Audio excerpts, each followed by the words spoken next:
नगरपालिकेच्या निवडणुकीचं वातावरण होतं. मी मात्र वेगळ्याच वातावरणात सर्व दूर एकट्या धनंजय मुंडेला बदनाम करण्यासाठी जे काय करता येईल ते महाराष्ट्रातले मोठे मोठे मोठे मोठे नेते करत होते. मग शेवटी मला वाटलं की आपल्यात काहीतरी नक्कीच असेल, त्याच्याशिवाय हे संपवायला आपल्याला निघालं. त्यांना असं वाटत असावं की हे बाबा आपल्याला पुढे प्रधानमंत्री आवास योजनेमधून टप्पा 2 चे जे 677 घरकुलं आपल्या परळी नगर परिषदेला मंजूर झाले, त्यापैकी सर्वच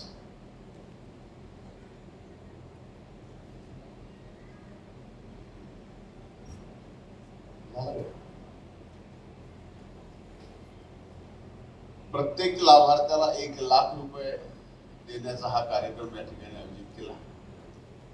या कार्यक्रमाला मोठ्या संख्येने परळी शहरातील इथं लाभार्थी माता भगिनी, वडीलधारी मंडळी आणि तरुण भावांनो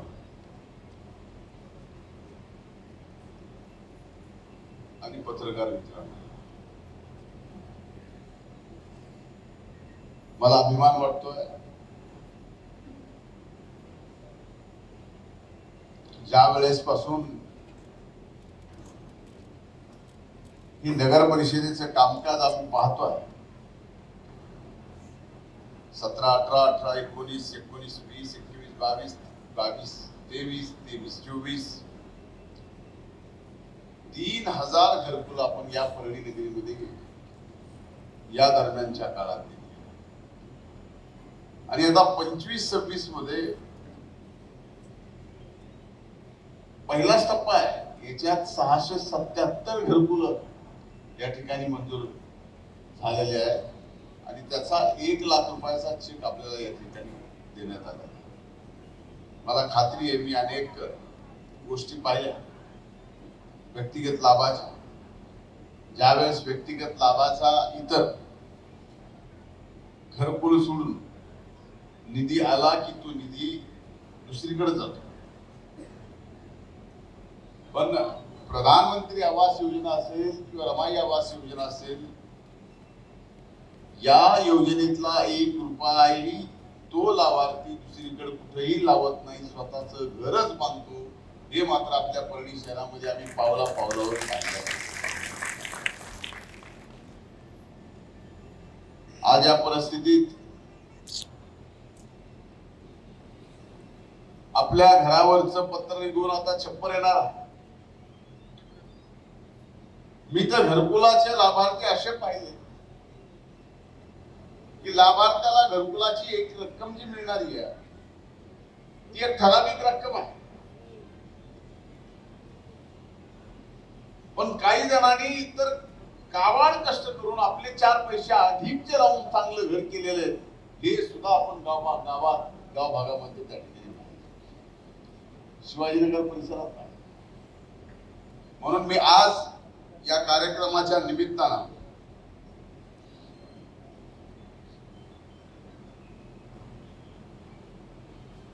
एक शब्द देतो की या वर्षी 677 हे फायनल आकडा नाही. हा आकडा सुद्धा आपण जवळजवळ 1500 पर्यंत घेऊन जाऊ, एवढं कष्ट सुद्धा आपल्याला इथे जे लोकप्रतिनिधी निवडून दिले आणि निवडून दिलेल्यातून जे नगरसेवक म्हणून बसले, या सगळ्यांनी काळजी घ्या की आपल्या परळी शहरात एकही घरकुलाचा लाभार्थी घरकुलाच्या लाभापासून वंचित झाला नाही पाहिजे, याची जिम्मेदारी सर्व नगरसेवक, सभापती, नगराध्यक्ष. त्यामुळे इथं हायगाई करून जमणार नाही.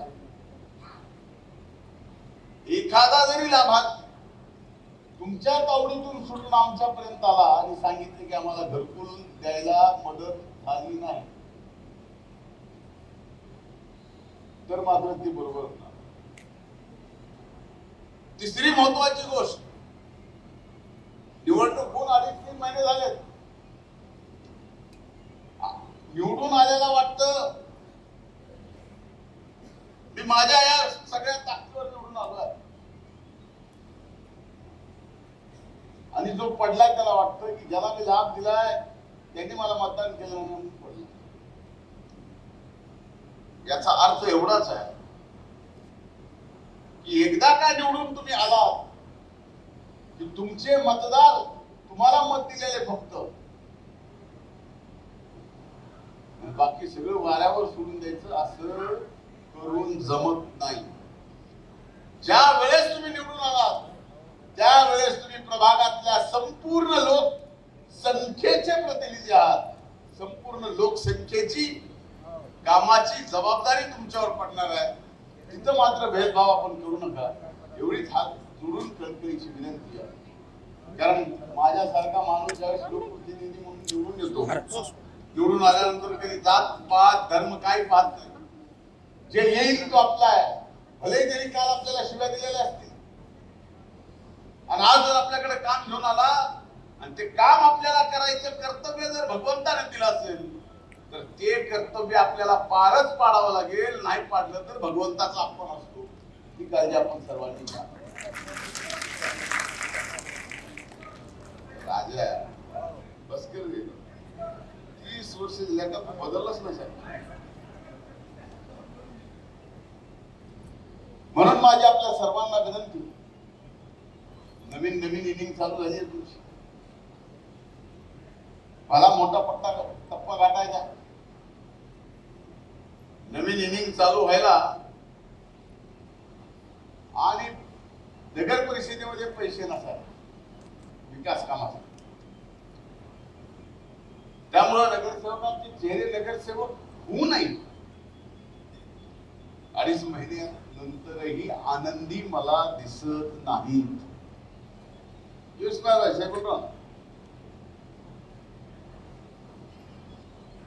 आज ही वस्तुस्थिती आहे की नगर परिषदेमध्ये पैसे, पण उद्या ही वस्तुस्थिती राहणार नाही. बीड जिल्ह्यामध्ये बीड नगर परिषदेच्या बरोबरीनं किंवा काकणभर आगाव या परळी नगर परिषदेच्या विकासासाठी निधी आपल्याला मिळणार आहे,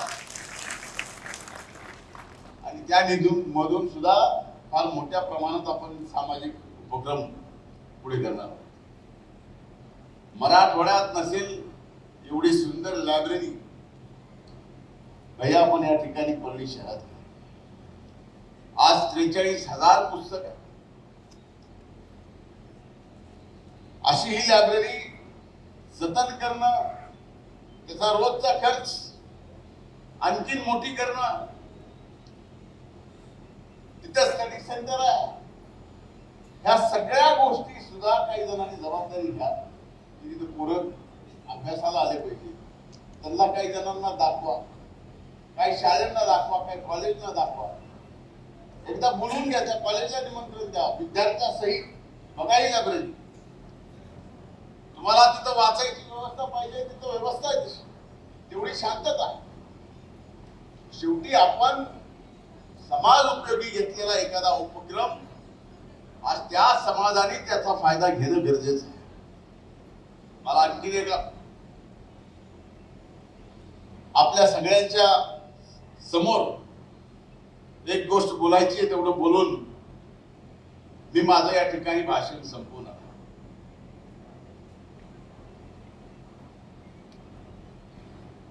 ज्या वेळेस नगरपालिकेच्या निवडणुका चालू होत्या,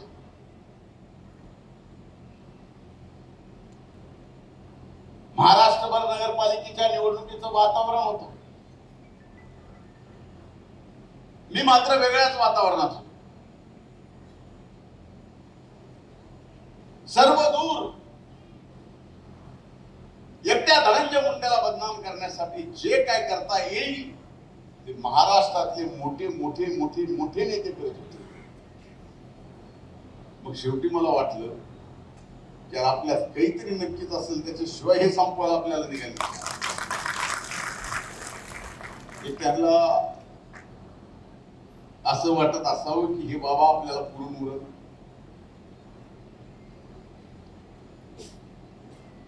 तशा परिस्थितीत एवढं वातावरण social media, electronic media, print media, युट्यूबचे चॅनल एवढं घाण केलं, तशा परिस्थितीत सुद्धा या परळीच्या मायबाप जनतेने महायुतीच्या माग भरभक्कम पाठिंबा दिला आणि ऐतिहासिक विजय या ठिकाणी मिळवून दिला.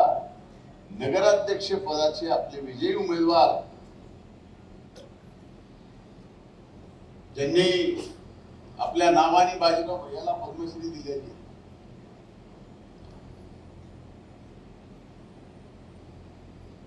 16,000 मताच्या फरकाने.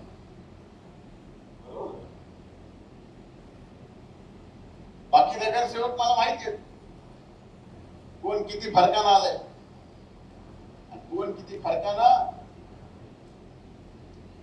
गेलंय. काही नगरसेवकांना तर माहिती नाही आणि तो कसा निवडून आला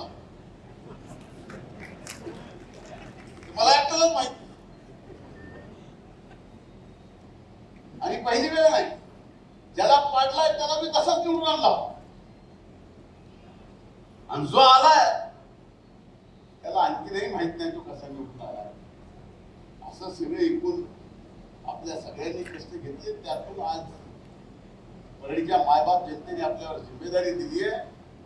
ही जिम्मेदारी आपल्याला अतिशय यशस्वीपणे पार पाडायची आहे आणि जिम्मेदारी यशस्वीरित्या पार पाडत असताना परळी नगर परिषदेला आणि आपल्या या नगरीला सुद्धा थोडं शिस्तीत हळूहळू, लगेच नाही, आपल्याला कामाच्या बाबतीत, टॅक्सेसच्या बाबतीत, सगळ्या गोष्टी परळीच्या आपल्या या नगर परिषदेला शिस्तीत बसवावं लागेल. तर पुढे चालून मोठ्या मोठ्या योजना या ठिकाणी येतील. आतापर्यंत त्या दिवशी तुम्ही माननीय मुख्यमंत्र्यांचं भाषण ऐकलंच की अधिकचे 300 कोटी रुपये त्यांनी तीर्थक्षेत्र विकास आराखड्याला मंजूर करायचा निर्णय घेतला. आता ते ईपीसीच्या शेवटच्या बैठकीत ते मंजूर झालं. ते सुद्धा पैसे वेगळे येतील आणि आपण एवढ्यावरच थांबत नाही. तर आपला आग्रह आहे की राज्य सरकारने दरवर्षी एकच तीर्थक्षळ प्रसाद योजनेमध्ये केंद्रात पाठवायचं. तर ते प्रसाद योजनेमध्ये परळी वैद्यनाथाचं हे पंचम द्वादश स्थान प्रसाद योजनेतून गेलं पाहिजे. आणि त्याला जसं उज्जैनच्या महाकालाचा करवल झाला, जसं काशी विश्वेश्वराचं करवल झालंय, त्याचप्रमाणे आपल्या दक्षिणच्या काशीला, म्हणजे आपल्या प्रभू वैद्यनाथाला काशी, दक्षिणची काशी म्हणते. नाही मानलं इतर कुणी गेलं त्याला काशीला जाऊन विधी करायची गरज नाही. हा बरोबर आहे भैया, हे धर्माधिकाऱ्याने हो म्हणलं की आमचं खरं. त्यामुळे हे सुद्धा आपलं 12 ज्योतिर्लिंग त्याचा विकास झाला तर स्वाभाविक इथं येणाऱ्या भक्तांची मुक्काम करायची इच्छा होईल. एक मुक्काम म्हणलं की त्याचा सकाळचा नाश्ता, दुपारचं जेवण, रात्रीचं जेवण, इकडे इकडे फिरणं, अशा छोट्या छोट्या गोष्टी केल्यानंतर आपल्या परळी शहराची एकूणच आर्थिक उलाढाल फार मोठ्या प्रमाणात होते. हे करत असताना त्यांनी 50 मेगावॅटचा सोलारचा प्रकल्प सुद्धा परळीला दिला आणि तो फक्त 50 मेगावॅटचा नाही तर पुढच्या 3 महिन्यात ते आणखीन 300 मेगावॅटचा प्रकल्प आपल्या या परळी शहरामध्ये राज्य सरकार देणार आहे. राज्याचे मुख्यमंत्री, उपमुख्यमंत्री देणार आहेत.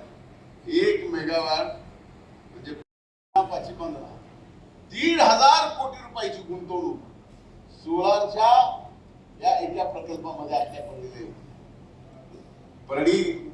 परळीच्या संदर्भातला विकास, त्याची ब्लूप्रिंट आम्हा सर्वांच्या इथं फ्रीडम, कुठल्या गोष्टीचं काढायचं लगेच निघतं. म्हणून घरकुलाच्या बाबतीतही आम्ही कमी पडणार नाही आणि व्यक्तिगत लाभाच्या ज्या नगरपालिकेच्या, म्हणजे केंद्र आणि राज्य सरकारच्या योजना ज्या नगरपालिका राबवते त्यात आम्ही कुणीही कमी पडणार नाही. मी माझ्या सर्व जीवलग नगरसेवकांच्या वतीने सुद्धा सांगतो की तेही कुठे कमी पडणार नाही. ती बात थोडी केली आपलं लॉयल पडलं नाही आपण बोलणार.